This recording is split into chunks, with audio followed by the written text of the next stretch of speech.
İkinci bir daxili amil, o an beynimizdən keçən fikirlər önəmlidir. Nə fikirləşirik? Adətən fikir versəz, negativ insanlar negativ düşünürlər. Əsəbli insanlar, qəzəbli insanlar negativ düşünürlər.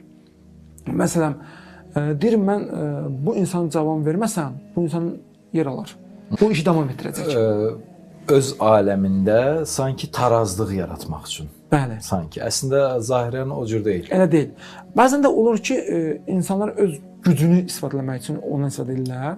Yəni mən qəzəblənməsəm onlar nəsə kinməz, qorxmaz, öz gücünü isbatlamaq üçün. Bu da bir boşluqdur da. Yəni Bəli. boşluqdan, yəni bir güvənsizlikdən bu işi görür. Bəli. Amma bizim fikirlərimiz çox önəmlidir burada.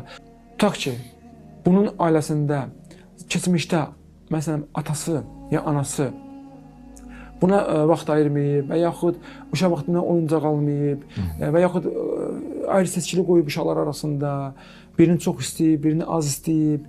Məsələn, bir pasiyentim var, deyirdi mən uşaq vaxtı məsələn 2 nəfər oynayırdıq evdə, 2 bacı idi. Oynayırdıq, ikimizdə də oyuncaq vardı da. Bacım mənim oyuncağımı götürmüşdü. Mən getdim oyuncağımı almaq istədim. Bunu isə dava düşürdü. Anamız gördü, anam çağırdı, aldı mənim oyuncağımı qırdı. Halbuki günah deyib bacımdaydı ya. Bacım mənim oyuncağımı götürmüşdü. Anam alıb bunu qırdı, deyir onu mən unuda bilmədim. İndi onun üzərine işləyirik, onu yavaş-yavaş düzəlib keçib. Amma onda bir travmatik o qalıb onun beynində ki, hər dəfə anasını istəyəndə o yadına düşür ki, anam məni istəmir, o bacını məndən çox istəyir.